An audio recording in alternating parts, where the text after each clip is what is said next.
But Hey, hi, Lori. Can you please pronounce your last name so I don't screw it up on the it's intro? Rosine Gambino. You can just say Gambino. Okay, great. Yeah, I get really good tables in Italian restaurants with that last name. It helps. First off, just finished the movie. Absolutely blown away. You're obviously one of the filmmakers in the project. You're one of the creators. Were you blown away when you saw the final cut, or were I you not was. because you're there? You're part of Yeah. it. Yeah. So Yeah, it's very difficult to get a film like this made and then to have, this amazing cast come on board and support it and see it come to life. And, there were a lot of obstacles in terms of we were just starting a writer's strike. Then there was also a very small window of an actor strike, but we had the dispensation to go and shoot in Ireland. But yes, to finally see it come to fruition and, our little film with a very low budget, it's really amazing. So to be here now it feels good.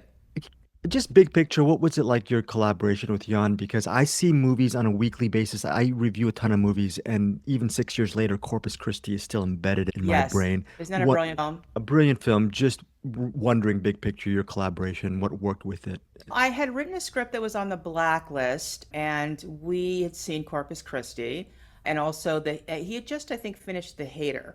But he had read the script, and we wanted to meet, and then he became involved in this script that I had written, and we were meeting on that. And at some point, he just came to me and said, I really want you to consider writing this. And then he pitched me what it was. It had very specific parameters in terms of how he wanted to tell it structurally, and then sort of with an end goal where it kind of goes to, which was terrifying. And I said, well, I will write this if I can write this. So let me go off and think about it for a minute and come back to you with some ideas. And then when something's so intriguing that you can't turn it down and you have to figure it out, those ideas start popping into your brain. And so I knew I had to do it and wanted to do it. So I went back and told him these ideas. And then lockdown occurred. So we were never got in a room to talk about it. We had a lot of conversations, but those conversations were about a spreading virus globally. They were also about spreading kind of populism and movements globally. So living in a bubble. So all these things you can directly see in the film related to Birdie, related to the family, the single location, all that stuff. So I think it's really a product of writing within that time. It was before the election, so yeah, but the process with Jan was very liberating. We had those conversations and those because we couldn't stop talking about it. Everything was changing so quickly and so radically. So he then said, "Go off and do your thing." It was very liberating. I wrote a treatment. I wrote very intense character bios for everybody, and then had to weave those together. And he just let me go off and do my thing. Lori, on doing your thing, the final script, it's just amazing. And on the outside looking in, how much hard work was it just to get it to that place? Because you're going to get a lot of praise for it, but what do people like me not know about the work it takes to roll that rock up that hill, so to speak? Really good question. That is the idea of the prep for even getting there was the most important component because I had to have it so thought out and I had to know what I wanted to do in each of the different sections. I thought of it as a virus and five stages of a virus. So you have someone kind of being entering the host, if you will, and then you have something kind of spreading throughout the family. And at the end, the cell either spreads more or dies, right? So I thought about that during the pandemic. It's obvious that I use that in terms of my guardrails. But look, it took a lot of organizing, so much so it's the most difficult thing I have ever written, honestly. So it's so much so that by the time I will say I wrote the first draft went to Diane because I was so planned out because I had to be because it was just so different from anything I'd written structurally, etc. That and also there's so many rules about not being a partisan film, trying to stay on course with making it about ideology comes and sits in the table and it starts separating people. And so all these caveats really kind of had to be so thought out before even starting, interior Georgetown. So yeah, so there was a lot of prep.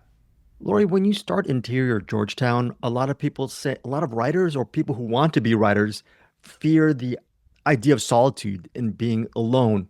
You're a veteran of the craft and you're passionate about the craft. Is that alone time and solitude a welcome space for you or not? Yes, it is my zone. Thank God I'm a homebody and I really love that.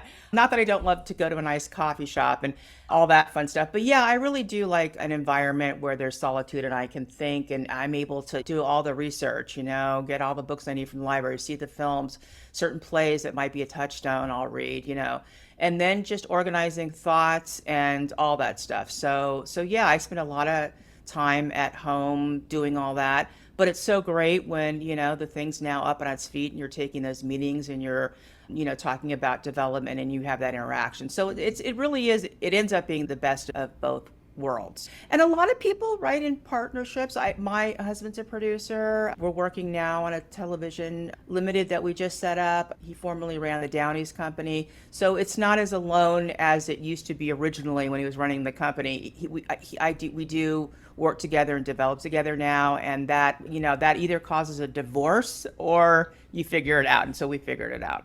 Well, I guess this is a timely interview. This is several days before the release. Yeah. You have something good. And Oh, how thank you. nervous, or is it how worried or nervous or how anticipating are you just about the whole reaction? Because this will divide people or not, or it will have a lot of great discussions. And I think that's the most important part of it. What's the I energy hope before? Yeah. the whole point is to have those discussions and as a caustic tale. And I will say, over the course of the last 5 years, yes, a lot more of it feels frighteningly real. I want people to know that we didn't try to capitalize on that was the goal 5 years ago. But it's really exciting. But yes, I'm absolutely nervous about. I expect it to be love it. And by the way, I'm seeing some of the early stuff or like partisan film, blah blah blah, tears, all that stuff. And that isn't really the point at all. So I hope people see themselves in it, their neighbors, their family.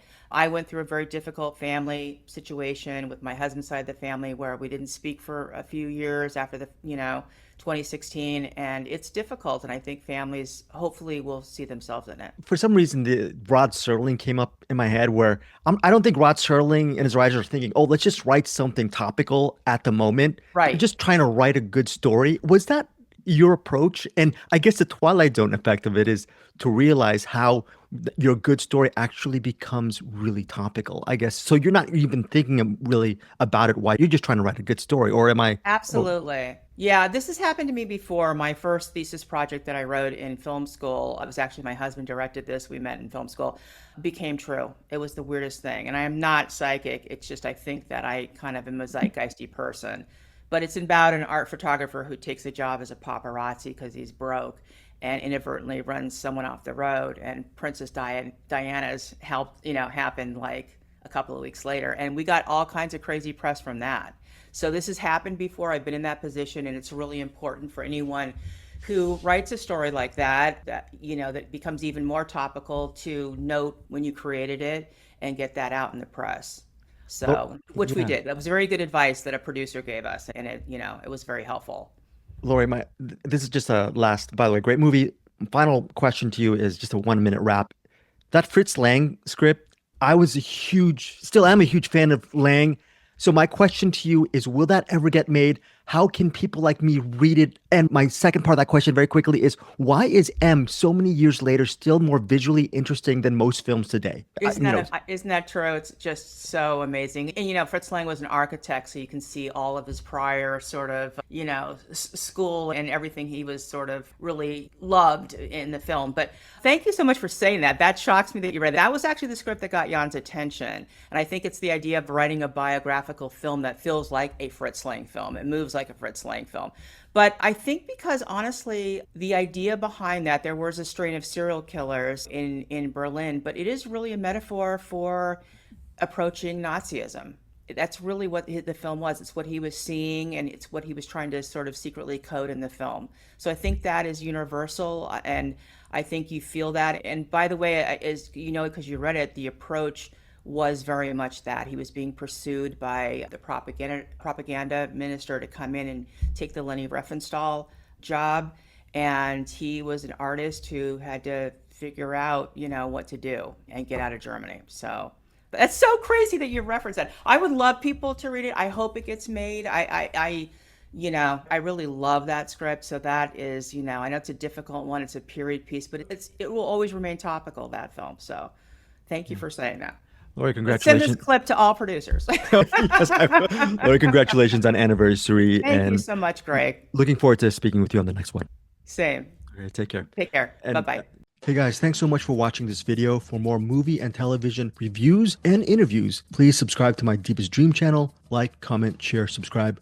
And as always, thanks so much for your support. Take care.